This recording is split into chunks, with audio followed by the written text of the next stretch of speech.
परमात्मा पाप कर्म दंड को भी काट सकता है। अभी तक जिस भी संत व महापुरुष से मिले, उन्होंने यही बताया कि पाप कर्म फल भोगने से ही समाप्त होगा। वो प्रभु कौन है जो पाप कर्म को काट देता है, वो काल के बंधन से छुड़वा देता है।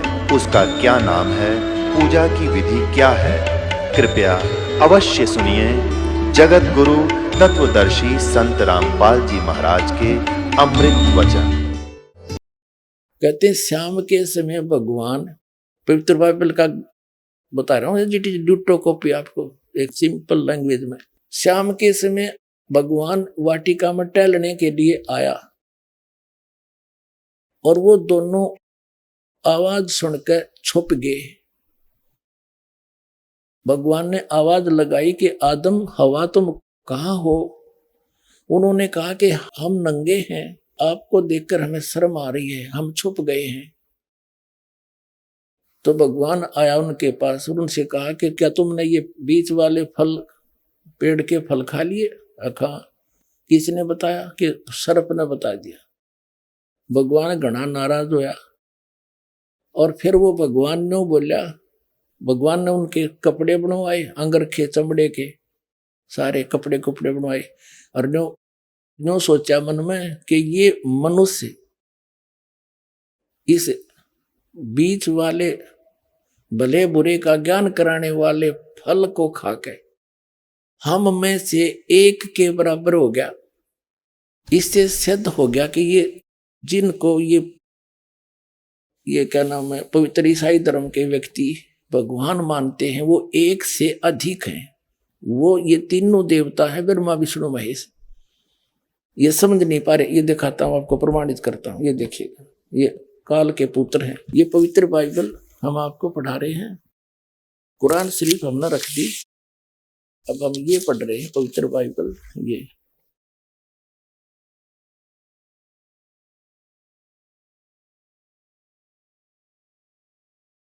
पवित्र बाइबल संपूर्ण जीवन अध्ययन बाइबल, प्रबंधक संपादक डेविड स्टुअर्ट, अंग्रेजी प्रधान संपादक Donald C Stamps, MA MD, संयुक्त समाज, ऐसे सारा तुम पढ़ लो अच्छी तरह। USA से छपा है।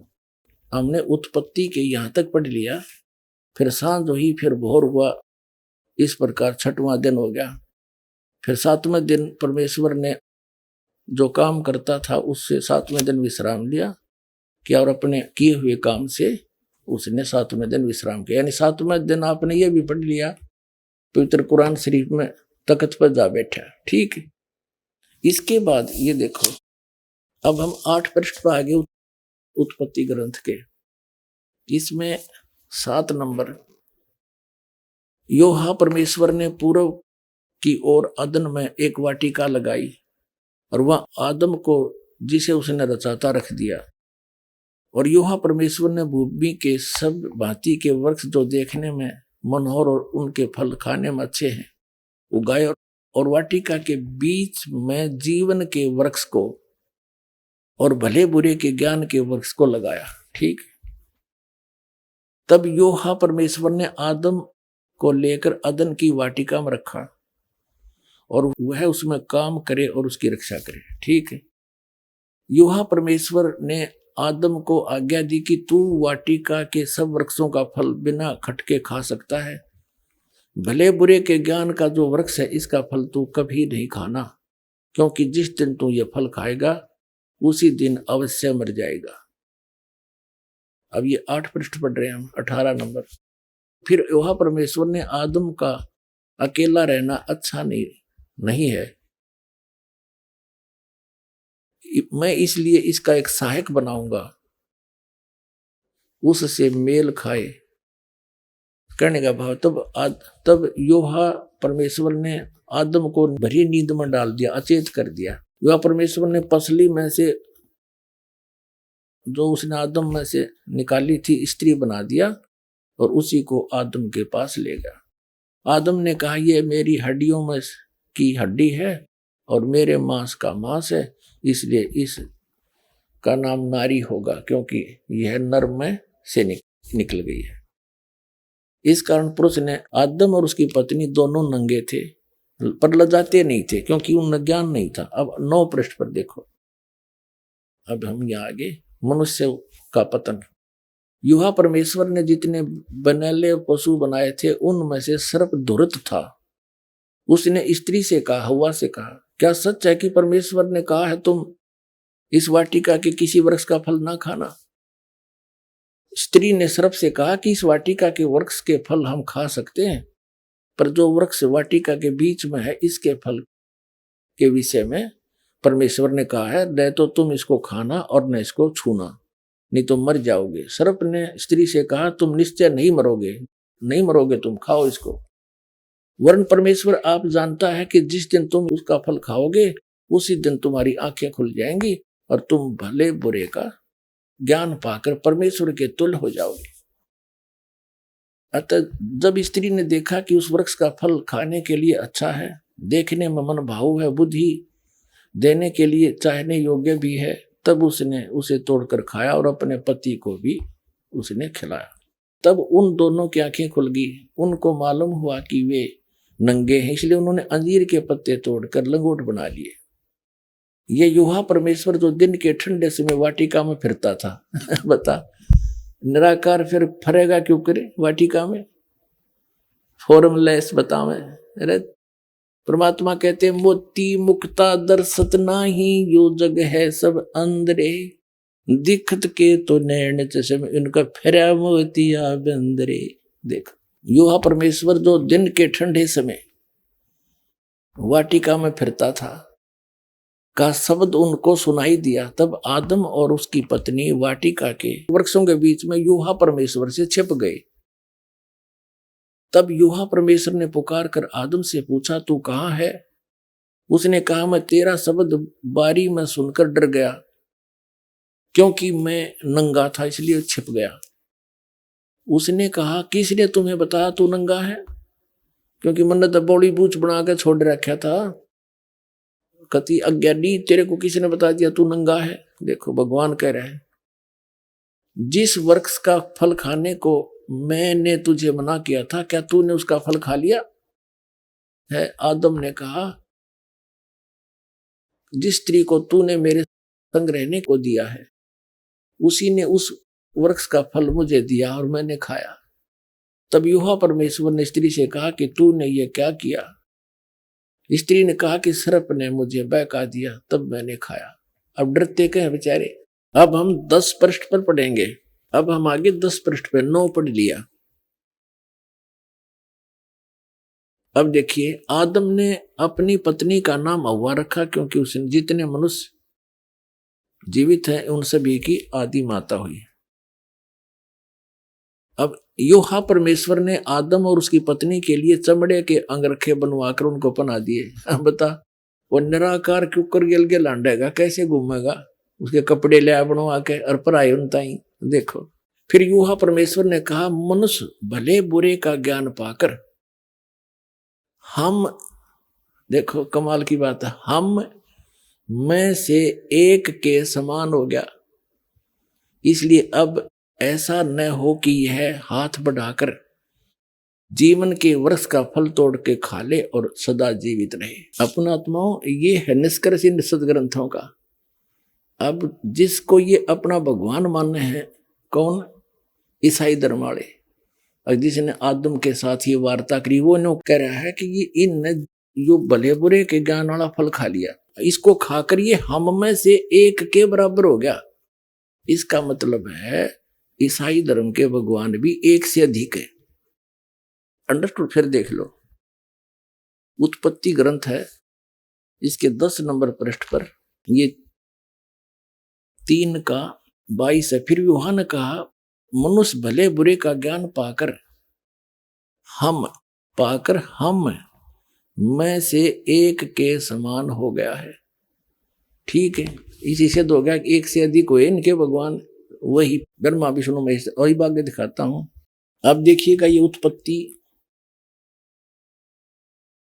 उत्पत्ति ग्रंथ है, प्रश्न नंबर हम 23 पा आगे, और इसकी 17वीं आयत का ये देखिए, खतने का बचाव। अब अब्राहम 99 वर्ष का हो गया, तब यूहन्ना ने उसको दर्शन देकर कहा, मैं सर्वशक्तिवान ईश्वर हूं, मेरी उपस्थिति में चल और सिद्ध होता जा।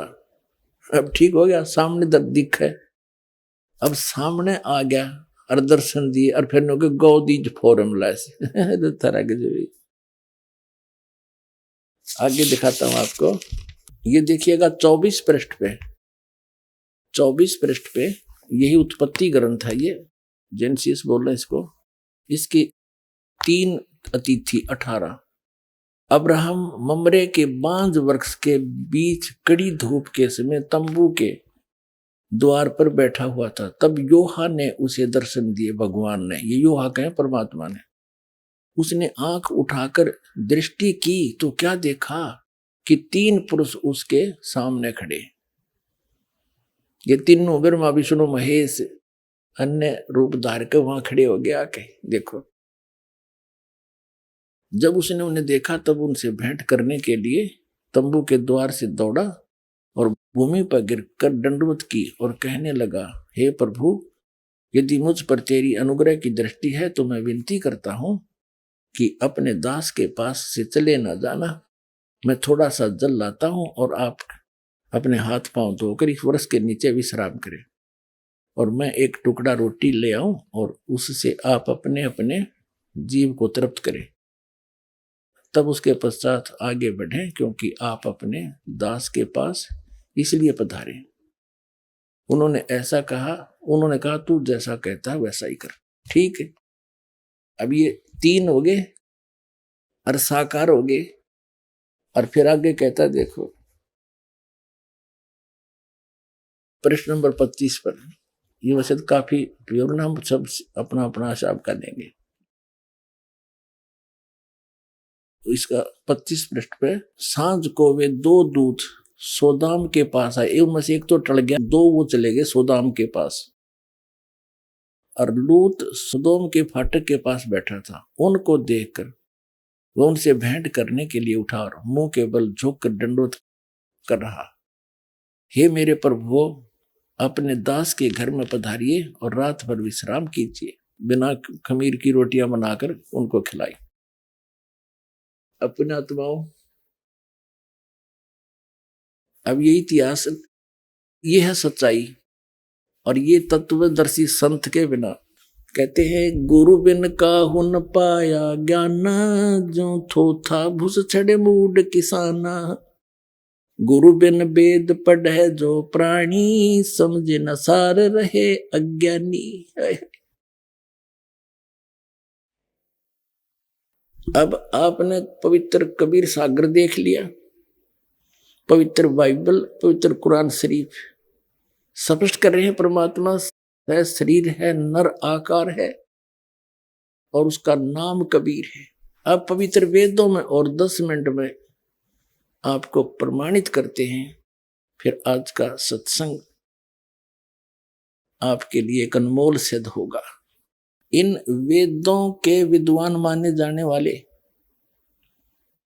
जितने भी ऋषि महर्षि हुए हैं, आचार्य शंकराचार्य हुए हैं, या ये जितने कबीरपंथी नकली, ये सभी नौके परमात्मा निराकार, और वेदों को सत्य मानिए, वेदों को आधार मान के ज्ञान देते और भगवान को निराकार बताते। एक महर्षि दयानंद आर्य समाज प्रवर्तक ने वर्तमान में इन वेदों का ठेका ले रखा था कि जो ज्ञान महर्षि दयानंद को है, विश्व में किसी को नहीं, ये वेदों के सही ज्ञाता है। और महर्षि दयानंद वेदों का कख भी पता नहीं था, वो निराकार बताओ भगवान को, और वेद क्या करें इन्हीं के अनुयायियों के, और महर्षि दयानंद का क्या अनुवाद है बताओ। इन अंग्रेजा की यह समझ में ना आई तो कह क्या रहे और वेद क्या बता रहे हैं। अगर ये दास अनुवाद करता तो ये आगे नहीं आने देते, नो कहे अनुवाद रामपाल के जाना संस्कृत ने उठपटांग कर रखी है, और इन अंग्रेजों द्वारा, इन इंजीनियरों द्वारा करा रखा अनुवाद परमात्मा ने इनके कर कमलों से, और इन सब से लिखवा रखा सच्चाई, इन्हें खुद पता नहीं इसमें क्या लिखा है। इसके लिए परमात्मा कहते हैं कि मोती मुक्ता दर्शत नाही ये जगह सब अंदरे और दिखत के तैन जसमीन के फेरा मोतिया बंदरे। अब देखिएगा ऋग्वेद मंडल नंबर 9, इसके अंदर दिखाते हैं आपको। और ये किसका अनुवाद है? इन आर्य समाजियों का, महर्षि दयानंद के अनुयायियों का। प्रकाशक है सर्वदेशी कार्य प्रतिनिधि सभा, महर्षि दयानंद रामलीला मैदान नई दिल्ली से छपा है। अनुवाद करता मुद्रक है Prince offset printers 1510 Pataudi house Daryaganj नई दिल्ली से। अब इसको आप क्या दिखाते हैं? ऋग्वेद मंडल नंबर 9 सूक्त 86 का मंत्र 26। इसमें वही प्रमाण जो का त्यों, वही प्रमाण जो कबीर सागर में धर्मदास जी ने बताया आंखों देख के, वो ज्यों का त्यों प्रमाण आपको इन पवित्र वेदों में मिलेगा। देखिएगा ऋग्वेद मंडल नंबर 9 सूक्त 86 का मंत्र 26 है। यहाँ है ये कबीर शब्द, हम इसको कबीर बोल रहे हैं, वह को हम वह बोलते हैं अपने देसी लैंग्वेज में, देसी भाषा में। यज्ञ करने वाले यजमानों के लिए परमात्मा, यज्ञ माने धार्मिक अनुष्ठान करने वाले, यजमान माने भक्तों के लिए परमात्मा सब रास्तों को सुगम करता हुआ उनके विघ्नों को, संकटों को मर्दन करता है, नाश करता है और उनको पवित्र करता हुआ और अपने रूप को सरल करता हुआ वह कांति में परमात्मा देखे। इन्होंने इस कबीर का इन्होंने ऐसे संधि छेद कर अर्थ कर दिया, सर्वज्ञ विद्युत के समान क्रीड़ा करता हुआ। या लिखना था वो कबीर देव वर्णीय पुरुष को प्राप्त होता है। वर्णीय माने अच्छे श्रेष्ठ पुरुष को प्राप्त होता है। अपनात्मा इन्होंने यहाँ कबीर का अपसर्ग लगा के कवि ही बना दिया, अर्थ कर दिया सर्वज्ञ। देखो ये कबीर अतो, इसका इन्होंने ये संधि छेद कर दिया। इसका अर्थ यहां लिखना था कबीर देव। बुद्धिमता ये थी, जैसे उदाहरण के लिए ये यजुर्वेद है, ये यजुर्वेद है, इसका ऊपर रह लगा है, इसको संधि छेद करेंगे इस रह को यहां लगा सकते हैं, 2 अपसर्ग।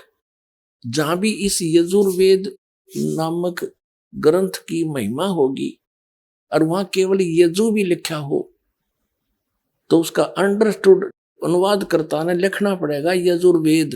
वो बुद्धिमान है अगर ऐसा लिखता है, इसका अर्थ कर दे यजु का, तो जिसकी महिमा बताई जा रही हो तो फिर उसका ज्ञान कैसे होगा? वो क्या चीज है? कोई पुस्तक है या कोई और वस्तु है? देखिएगा ये यजुर्वेद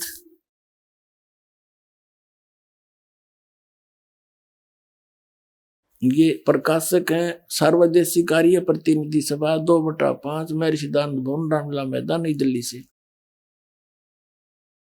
इसके अनुवाद करता महर्षि दयानंद सरस्वती, आर्य समाज प्रवर्तक, मुद्रक Prince offset printers 1510 Pataudi house Daryaganj नई दिल्ली से।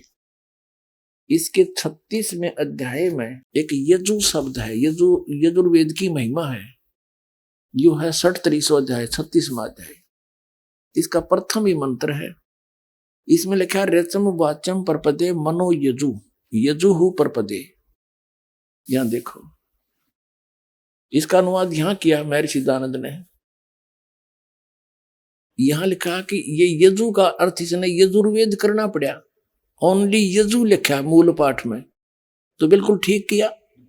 और यहां अगर कर देता इसका अर्थ तो कैसे पता लगता है महिमा यजुर्वेद की है किसी और की?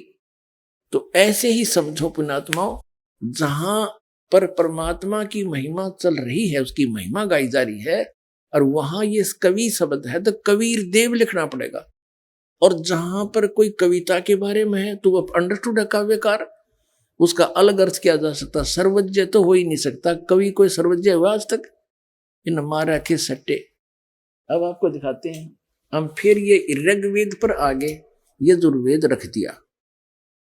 अब हम यहां आगे ऋग्वेद मंडल नंबर 9 सूक्त 86 का ये मंत्र 26 है, हम फिर पढ़ने इसका। कहते हैं यज्ञ करने वाले यजमानों, यानी साधना करने वाले साधकों, भक्ति करने वाले भक्तों के लिए परमात्मा सब रास्तों को सुगम करता हुआ उनके विघ्नों को, संकटों को मर्दन करता है और उनको पवित्र करता हुआ और अपने रूप को सरल करता हुआ वह कांतिमान यानी तेजोमय शरीर युक्त परमात्मा कबीर देव, यहां लिखना चाहिए हमने कबीर देव, बस हम उसको कबीर साहब बोल रहे हैं, ये कबीर देव लिख दें, ये व्याकरण के ज्ञाता कबीर देव लिख देते, हम उसको कबीर देव बोला।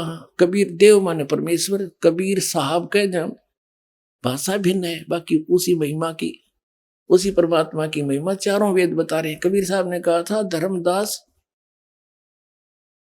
ये चारों वेद मेरी ही महिमा का गुणगान करते हैं। वेद मेरा भेद है, मैं ना मिलूं वेदन के माही, और जौन वेद से मैं मिलूं ये वेद जानते नहीं।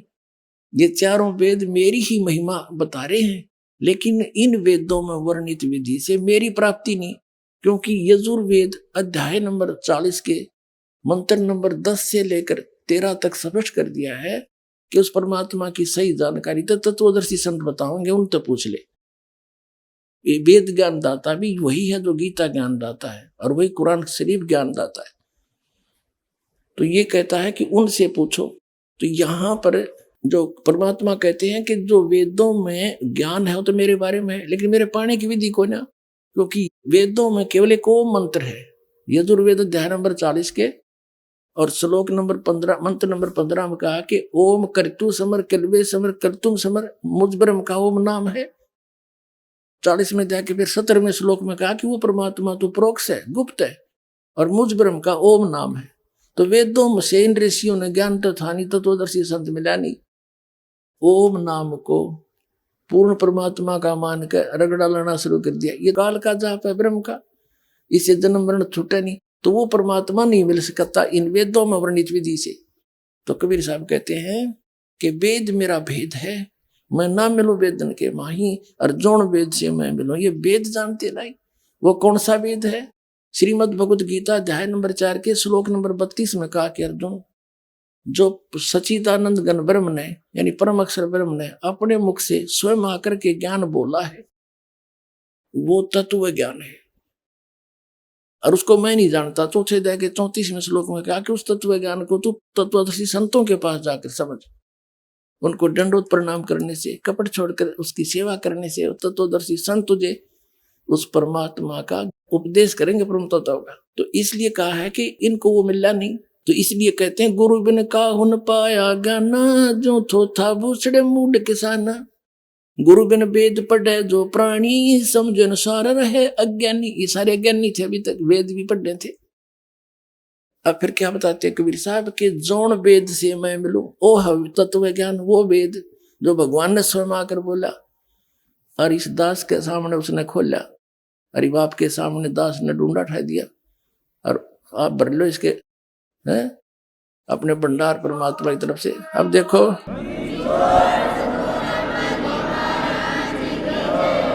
तो यहां कहते हैं, कबीर साहब कहते हैं वेद मेरा भेद है।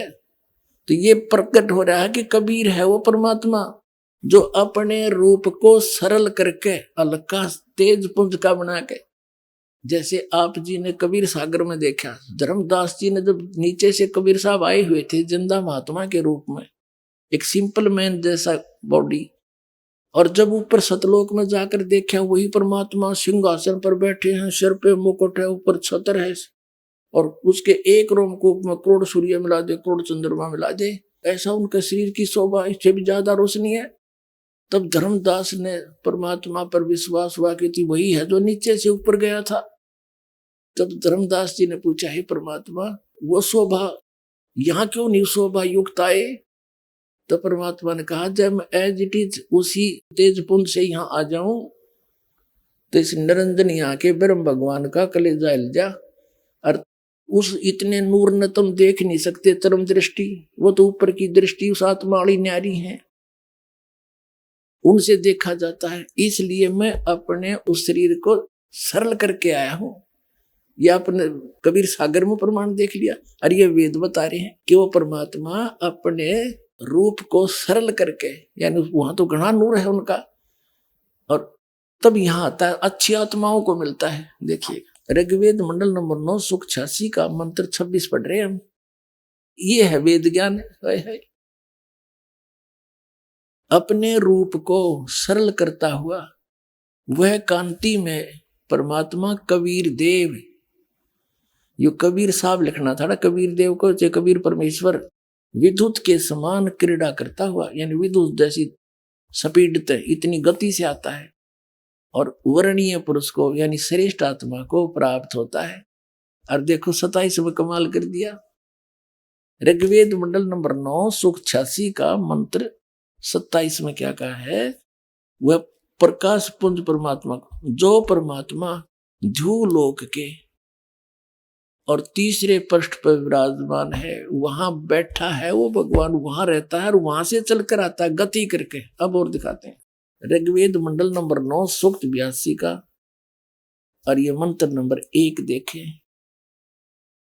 इसमें लिखा है कि जो सर्वोत्पादक प्रभु, सबकी उत्पत्ति करने वाला परमात्मा, प्रकाश रूप सद्गुणों की वर्षा करने वाला और पापों का हरण करने वाला, वह राजेव, राजेव माने राजा के समान, राजा के समान। देख ये 269 पे कदे नकली फेरने कह दे, पृष्ठ बदल गया होगा, और ये 270 पे राजा के नुन पढ़ दिया आपने, राजा के समान दर्शनीय है, देखण में राजा के समान है, सिंहासन पर बैठा है और वह पृथ्वी आदि लोकांतरों के चारों ओर शब्दमान हो रहा है।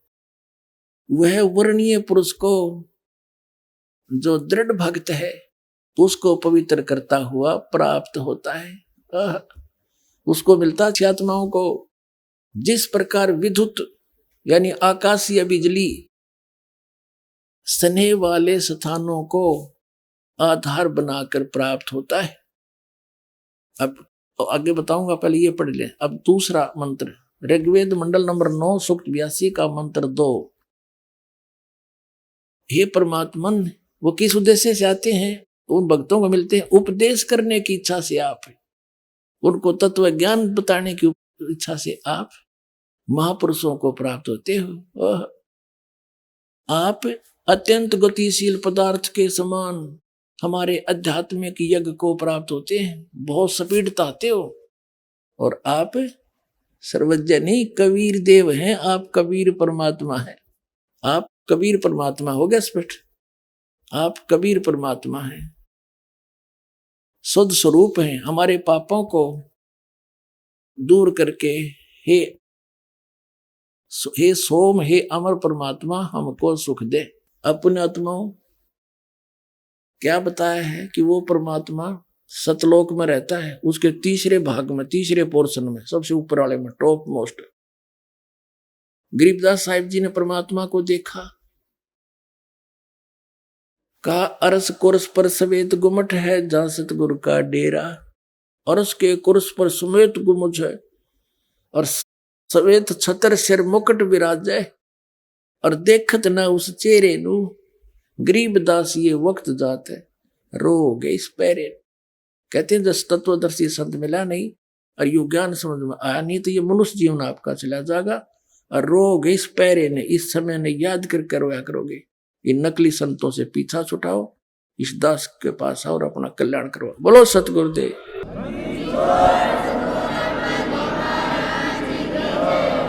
पुण्यात्माओं, इन सभी सदग्रंथों ने और आंखों देखा महापुरुषों ने रल मिलकर सिद्ध कर दिया, कबीर इज गॉड, नर आकार है, सतलोक में रहता है, वहां से चल कर आता है। तो ये लीला कबीर भगवान ने की है, वो परमात्मा है, वो हम सबका पिता है, हमारे लिए भटक रहा है, उसको पहचानो और कल्याण करवाओ। बोलो सतगुरुदेव।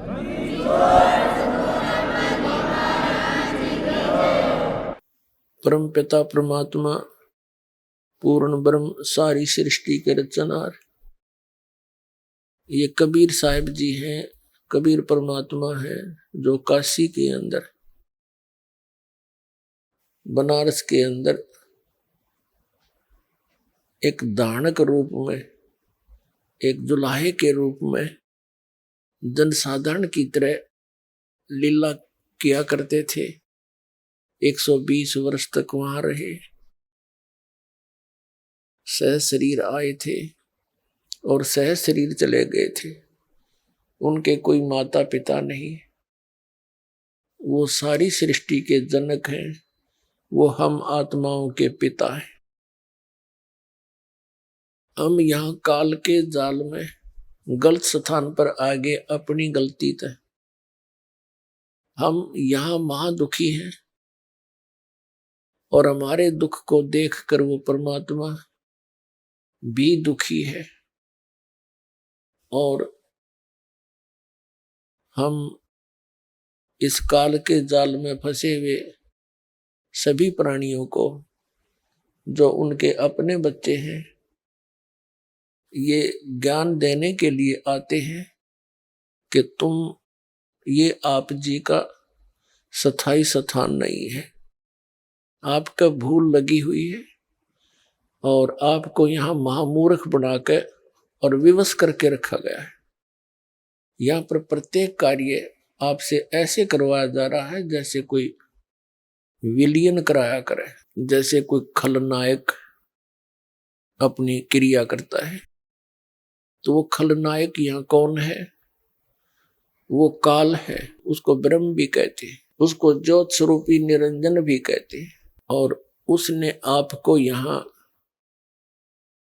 अज्ञानी बनाकर और विवश करके और बाई फोर्स रखा हुआ है।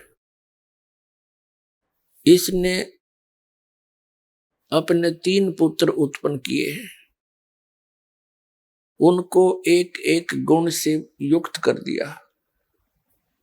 ब्रह्मा जी ये काल के पुत्र हैं, श्री विष्णु जी भी काल के पुत्र हैं और श्री शिव जी काल के पुत्र हैं, और दुर्गा श्री देवी ये श्री ब्रह्मा श्री विष्णु श्री शिव जी की माता है, और ये काल इनका पिता है। इस काल ने, इस ब्रह्म ने, सरपुरुष ने, इसके ये पर्यायवाची नाम है ज्योत स्वरूपी निरंजन। इसने प्रतिज्ञा कर रखी है कि मैं कभी भी किसी के समक्ष अपने वास्तविक रूप में दर्शन नहीं दूंगा, मैं अपनी योग माया से छुपा रहूंगा। श्रीमद् भगवत गीता अध्याय नंबर 7 के श्लोक नंबर 24 और 25 में ये गीता ज्ञानदाता काल है, जो श्री कृष्ण जी के अंदर प्रवेश करके ये वेदों वाला ज्ञान और कुछ अपना मत दोनों मिक्स करके इसने श्रीमद् भगवत गीता का ज्ञान अर्जुन को सुनाया। बाद में इसी को श्री वेद व्यास जी ने लिपिबद्ध किया। उसमें इसने कहा है कि ये मूर्ख जन समुदाय मुझ अव्यक्त को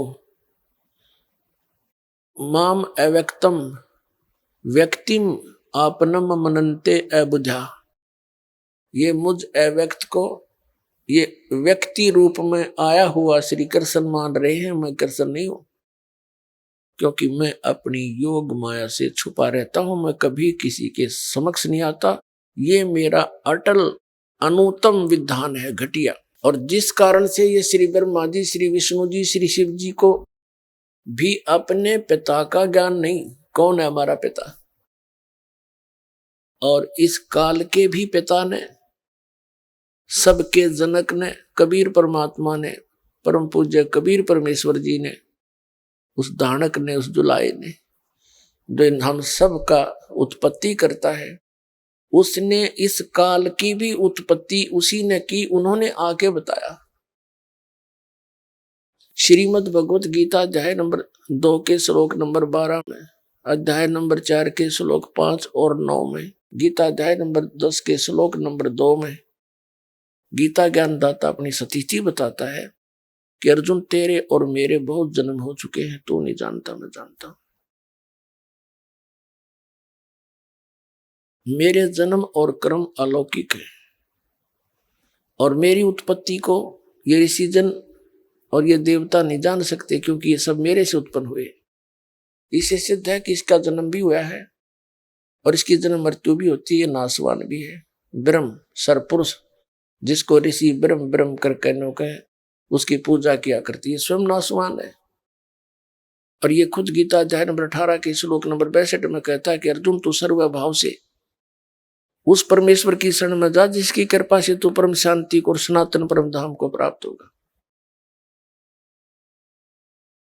अर्जुन ने 8वें अध्याय के प्रथम मंत्र में पूछा कि आप जिन जो 7वें अध्याय के 29वें श्लोक में जिस तत्परम के विषय में कहा कि उसको जानकर प्राणी फिर उस तत्परम को जानकर कोई भी साधक फिर यहाँ की किसी वस्तु की डिमांड नहीं करता, वो केवल जरा और मरण से छूटने का ही प्रयत्न करता है। जरा माने बुढ़ापा और मरण माने मृत्यु। तो 8वें अध्याय के प्रथम श्लोक में पूछा वो किम तत्परम, 8वें अध्याय के 3रे श्लोक में कहा वो परम अक्षर ब्रह्म है। वो परम अक्षर ब्रह्म है जो गीता ज्ञानदाता से अन्य है। तो कहने का भाव ये है कि ये इसने प्रतिज्ञा कर रखी है कि मैं कभी किसी के समक्ष नहीं आऊंगा। और उस परम पिता ने आके बताया कि यू काल है और यू वहां रहता है 21वें ब्रह्मांड में। इसका ओछा माथा, लंबे दांत और विकराल शरीर। जब ये चाहे मोर की तरह आधार जैसे मोर अपने पंख फैला लेता है, चारों तरफ घुमा लेता है, ऐसे ये 1000 भुजा तक का भगवान है, शक्तिशाली है, इतनी शक्ति है इसके अंदर। और जब चाहे वो 1000 भुजा दिखा देना, चाहे तो 2 भुजा में भी रह जाए, ये 4 भी प्रकट कर ले। और ये कभी भी अपनी वास्तविक रूप में नहीं आता। श्रीमद् भगवत गीता अध्याय नंबर 11 के श्लोक नंबर 32 में ये खुद कहता है कि अर्जुन मैं काल हूं और अब प्रवृत्त हुआ हूं इन सब सेनाओं को खाने के लिए, सब लोगों को मारने के लिए, रक्षा करने के लिए। अर्जुन का साला था श्री कृष्ण।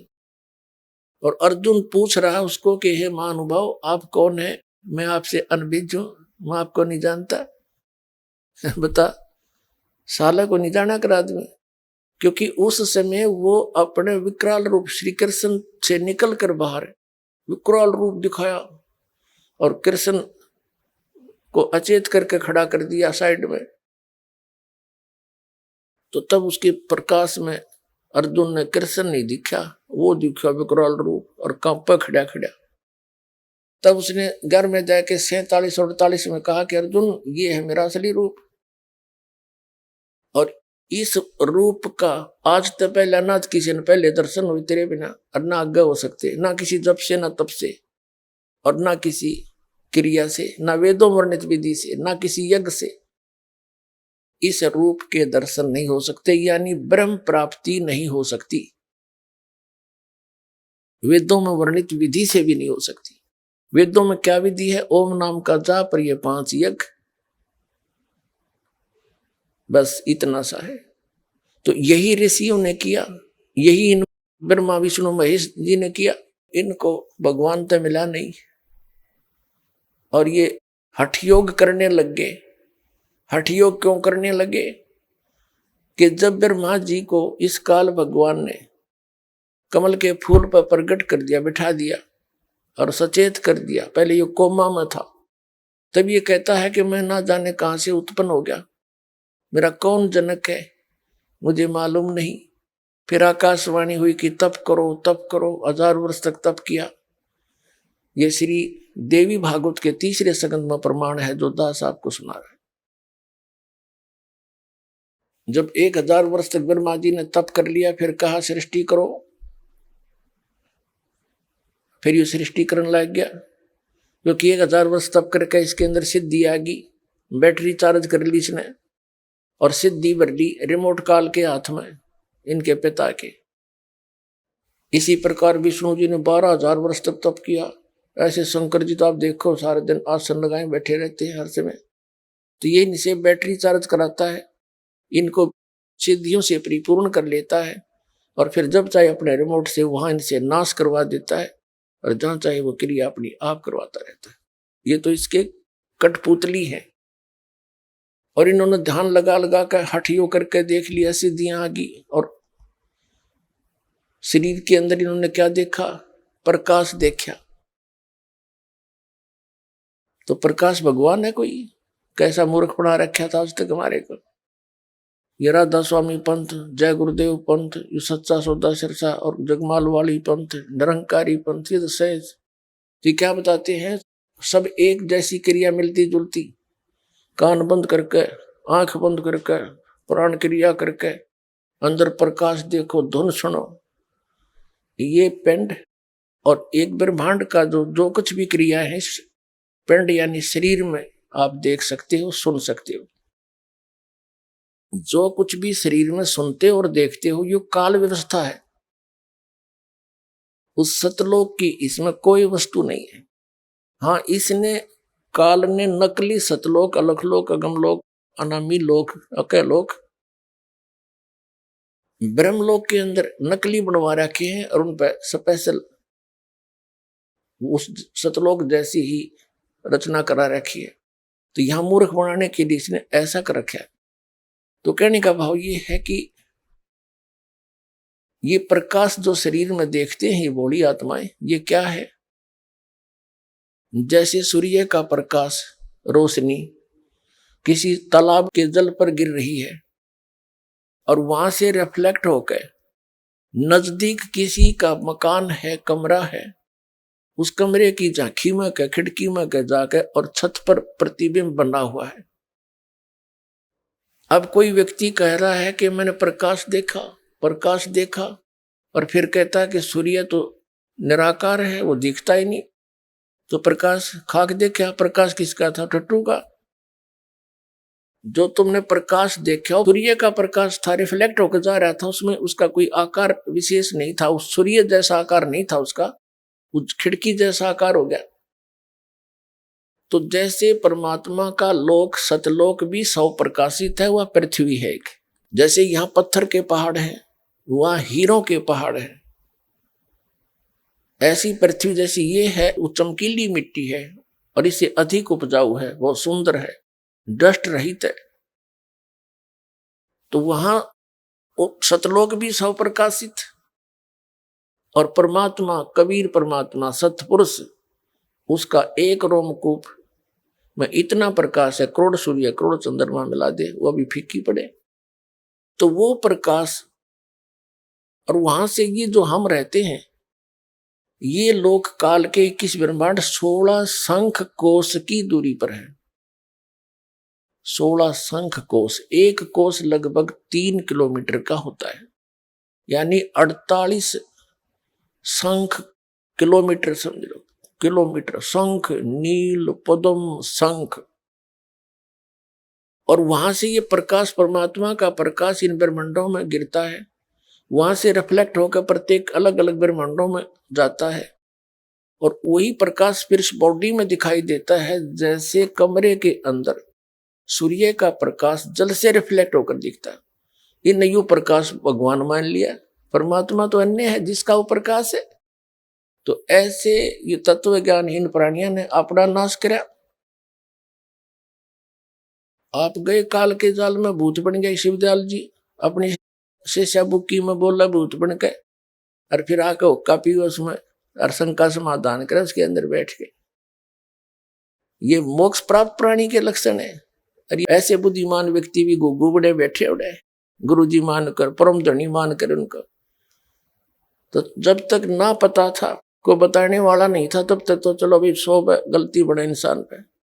अरदास ने 15 साल हो गए रुके मारते ने, आवाज लगाते ने, भाई तुम्हारा जीवन नाश हो रहा है, वहां भक्ति नहीं है। यदि उनके पास सत साधना होती तो दास ने ये अलग से सांग जोड़ने की क्या जरूरत थी? क्या मुझे रोटी नहीं मिल रही थी?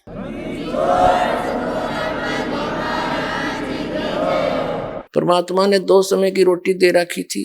जूनियर इंजीनियर की पोस्ट थी, सिविल इंजीनियर की, टाइम पर बढ़िया रोटी मिल रही थी, भगवान का नाम मिल गया था, दिन रात चिंतन करता था।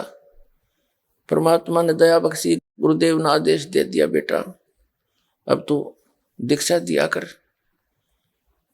उसके बाद फिर जीवन बदल गया, नौकरी भी छोड़नी पड़ गई बीच में ही, 18 वर्ष की सर्विस करके। बहुत से भक्त कह रहे थे साथी कि 2 साल और कर ले सर्विस, पेंशन बन जाएगी, 20 वर्ष के बाद पेंशन बन जाती है। अब नहीं, 2 साल तो बहुत ज्यादा है, 2 मिनट भी ना डटा जाता। अब तो सच्चे भगवान की नौकरी करेंगे, या नौकरी तो करते हैं, संग जन्म हो गए। तो पुण्यात्मा दास का अगर उनके पास वस्तु होती तो मैं नहीं करता इस काम ने, कति भूल के भी ना करूं मैं। अपने सिर पर दोष धरना मिसगाइड करना है। एक व्यक्ति जा रहा कहीं पर और जिस व्यक्ति को ज्ञान नहीं और वो उसको मार्गदर्शन कर देता है और वो विपरीत दिशा में भेज दिया, वो 300 किलोमीटर जाकर उसको पता लगा, तो रोवेगा उस दुष्ट ने कि यू क्या करे उसने, ना पता होता तो मना कर देता, मुझे नहीं मालूम भाई, इससे अच्छा किसी और से पता करके अपना 10 मिनट पीछे चल पड़ता। तो ये नकली संत हैं टोटली पूरे विश्व के अंदर, समझ लेना। इस दास के अतिरिक्त चाहे इसने अभिमान समझो और चाहे सच्चा ज्ञान समझ लियो, थोड़े दिन में क्लियर भी हो जाएगी।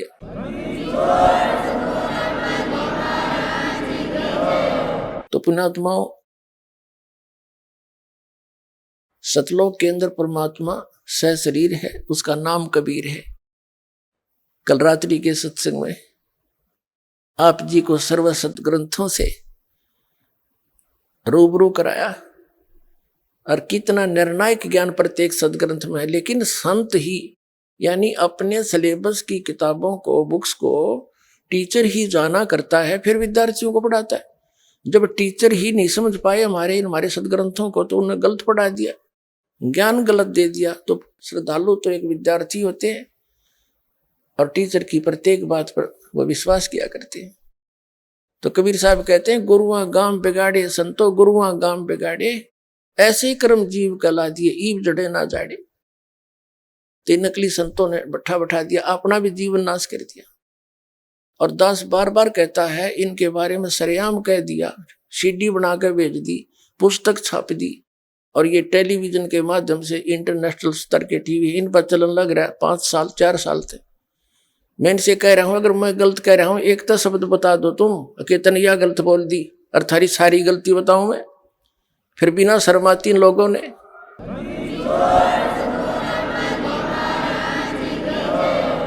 और ये फायदा उठाए बैठे हैं श्रद्धालुओं की श्रद्धा का। श्रद्धालु इतने भोले हैं, न्यू कहना गुरु जी के बारे में सुना नहीं करते, गुरु जी की निंदा नहीं सुना करते। निंदा वो होती है मैं उनको गुंडा बताता हूं, कोई ठग और चोर बताता हूं। ज्ञान के ऊपर डिस्कस करना अनिवार्य होता है। कोई आपको बता रहा है कि रास्ते में कि तेरा मार्ग ठीक नहीं भाई, गलत जा रहे हो, तो क्या उसने सोचना नहीं चाहिए? अवश्य सोचना चाहिए, जोर देना चाहिए उस बात पर, क्यों कहा इसने, तो खूब तसल्ली करके आगे यात्रा करनी चाहिए। ये बुद्धिमान का कार्य है। तो पुण्यात्माओं, उस काल के बारे में परमात्मा ने कहा है कि 3 देव सो उसको ध्यावे, निरंजन का वो पार न पावे। ये तीनों देवता ब्रह्मा विष्णु महेश भी इस निरंजन का ही ध्यान लगा रहे हैं, समाधि लगा के, और निरंजन का वो पार नहीं पावे। यही ना अपने पिता को नहीं पा पाए आज तक, मोक्ष तो बहुत दूर की बात है। तो उस परम पिता ने पूर्ण ब्रह्म ने आके, कबीर परमात्मा जी ये सत्य पुरुष है। जितने भी वर्तमान के, चाहे वो कबीर पंथी है, चाहे और अन्य सतलोक की महिमा गाते हैं, या चाहे कोई वेद और गीता का अध्ययन करने या उसके ऊपर प्रवचन करके जनता को ज्ञान देने वाले हैं, या कोई किसी भी मजहब धर्म के हैं, चाहे वो सिख धर्म के, चाहे ईसाई धर्म के, चाहे हिंदू धर्म के, चाहे मुसलमान धर्म के, जितने भी संत और श्रद्धालु हैं, जैसे सिख धर्म के अंदर आदरणीय नानक साहेब जी को छोड़कर अन्य कोई भी परमात्मा से परिचित नहीं था। आइए अब हम उन श्रद्धालुओं के अनुभव जानते हैं जो जगत गुरु तत्वदर्शी संत रामपाल जी महाराज जी से दीक्षा प्राप्त कर चुके हैं तथा उनके द्वारा बताए गए भक्ति मार्ग पर चल रहे हैं। नमस्कार जी। नमस्कार सर। क्या नाम है जी आपका? सृष्टि धवन। सृष्टि जी, आप कहाँ से हैं? उत्तराखंड काशीपुर से हूँ जी। संत रामपाल जी महाराज से नाम दीक्षा आपने कब ली? जनवरी 2014 में। सृष्टि जी, क्या आपने कोई भक्ति साधनाएं भी की हैं? भक्ति साधना हम जैसे सभी देवी देवताओं की हमारे समाज में, हिंदू समाज में चलती है, वो सब करते थे। और साथ साथ जो मेरे पापा थे वो कबीरपंथी जलंधर पंजाब से जुड़े हुए थे वहाँ से। लेकिन वहाँ से भक्ति करते थे, कोई लाभ नहीं मिलता था, पापा को बहुत दिक्कत आती थी और वहाँ पे जो भी वो भक्ति साधना बताते थे वो यथार्थ नहीं थी। ऐसे अब हम संत रामपाल जी महाराज जी की शरण में आए हैं तो हमें पता चला है कि जो भी हमारे कबीर सागर में लिखा हुआ है वो सब वो भक्ति नहीं बताते थे हमें जलंधर पंजाब में। फिर भी लेकिन हम उनकी भक्ति करते थे उस टाइम, हमें क्योंकि ज्ञान नहीं था। और जो मेरी मम्मी हैं वो कामा मथुरा में वहाँ पे जाती थी और उनसे नाम दीक्षा ली हुई थी, लेकिन तब भी हमारे घर की जो कंडीशन थी बहुत बुरी थी, फाइनेंशियल कंडीशन भी बहुत बुरी थी और मेरे पापा हमेशा बीमार रहते थे। तो फिर आप संत रामपाल जी महाराज जी की शरण में कैसे गए, क्या कारण रहा? जैसे मेरे पापा हमेशा से धार्मिक उन्हें धर्म में इंटरेस्ट था, तो पापा सत्संग सुनते थे टीवी पे। जैसे साधना टीवी एक दिन पापा ने लगा लिया तो उस पर संत रामपाल जी महाराज जी का सत्संग आ रहा था। पापा सत्संग देखते थे, जैसे हम तो छोटे थे, हमें कोई इतना ज्ञान नहीं था उस टाइम पे, छोटे थे हम, तो पापा सत्संग देखते थे और सुनते थे बहुत ध्यान से। और सत्संग सुन के जो नीचे नंबर्स आते हैं वहाँ से पापा ने ज्ञान गंगा बुक मंगाई, संत रामपाल जी द्वारा लिखित बुक ज्ञान गंगा। तो जैसे पापा ने मंगाई 2011 में मंगाई पापा ने, तो पापा ने धीरे धीरे उस बुक को पढ़ा और जो लास्ट में उसमें लाभ दिए होते हैं, जैसे संत रामपाल जी के जो शिष्य हैं उन्हें बहुत सारे लाभ देते हैं जो यथार्थ भक्ति करने से मिलते हैं हमें, तो पापा ने वो पढ़े। जैसे पापा बहुत बीमार रहते थे हमेशा की तरह, तो जो लाभ पड़े पापा को थोड़ा सा विश्वास हुआ, क्योंकि हर जगह भटक चुके थे हम, कोई भी धार्मिक स्थल नहीं छोड़ा होगा पापा ने जाने गए, इवन नेपाल तक गए हैं पापा अपनी बीमारी का इलाज करवाने के लिए। और गुरुद्वारे भी जाते थे, मंदिर में भी हर जगह जाते थे, या कोई भी धार्मिक कोई भी प्रोग्राम होता था जलंधर पंजाब में भी हर पूर्णमासी को जाते थे।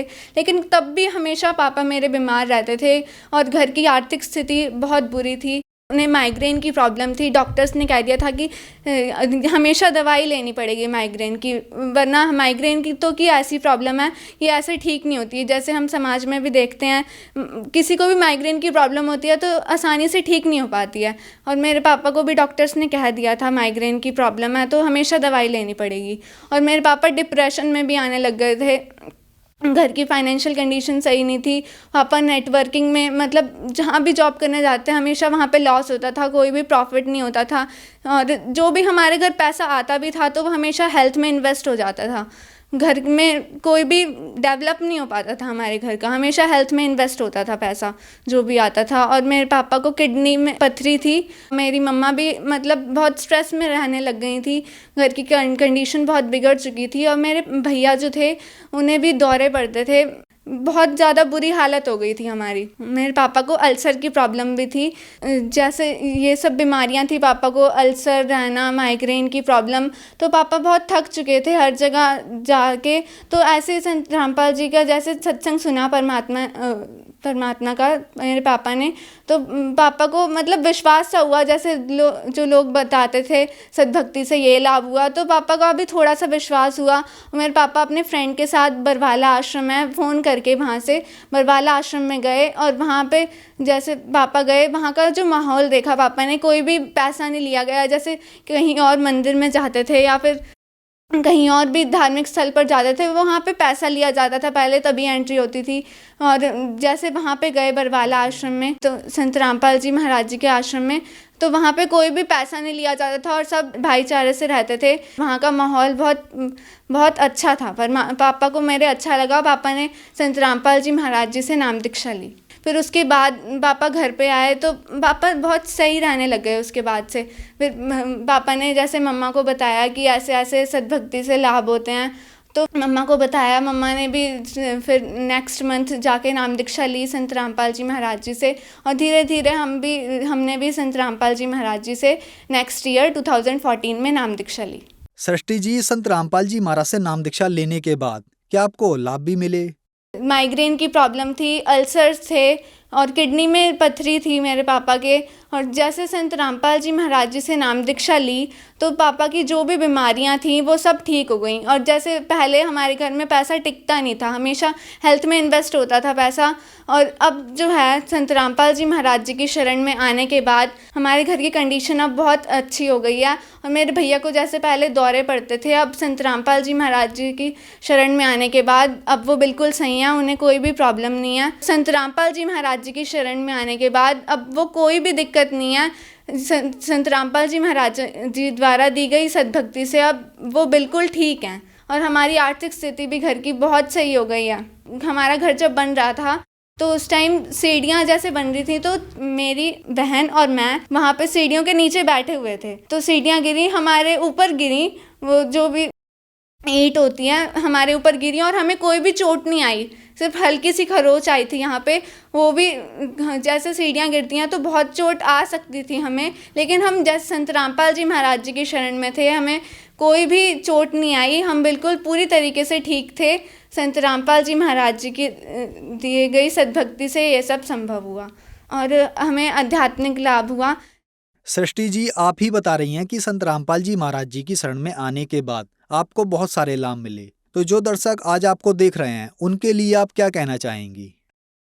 जैसे आज हमारे यूथ जनरेशन है वो इस चीज़ को समझे कि क्या हमारे वेदों शास्त्रों में लिखा हुआ है। हम बुक्स पढ़ते हैं तो हमारे जो वेदों शास्त्रों में भी लिखा हुआ है हमें वो भी पढ़ना चाहिए साथ साथ, और ये खोज करनी चाहिए कि पूर्ण भगवान कौन है, हमें बनाया किसने है।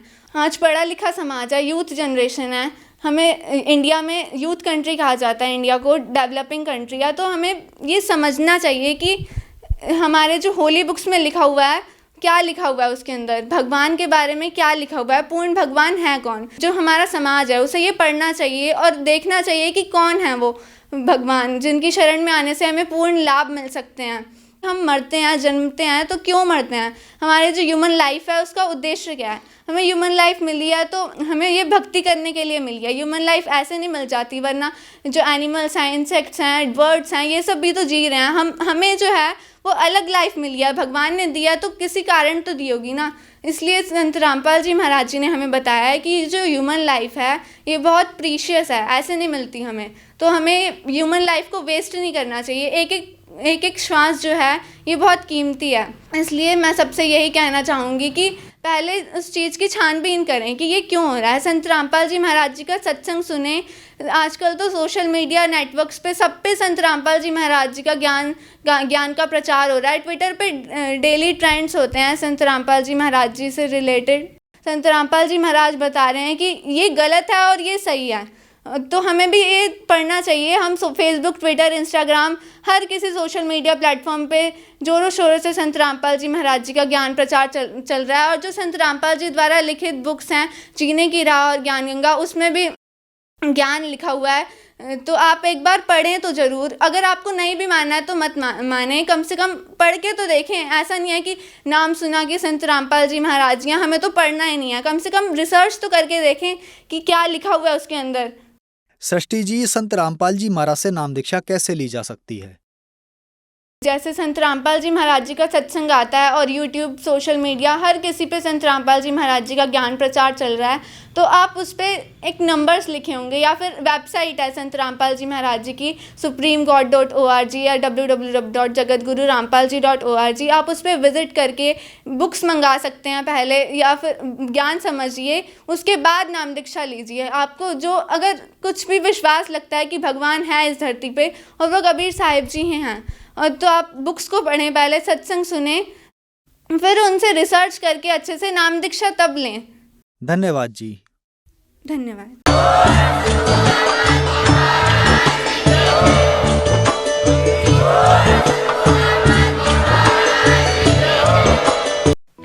आप सुन रहे थे जगत गुरु तत्वदर्शी संत रामपाल जी महाराज के मंगल प्रवचन। अधिक जानकारी के लिए संपर्क करें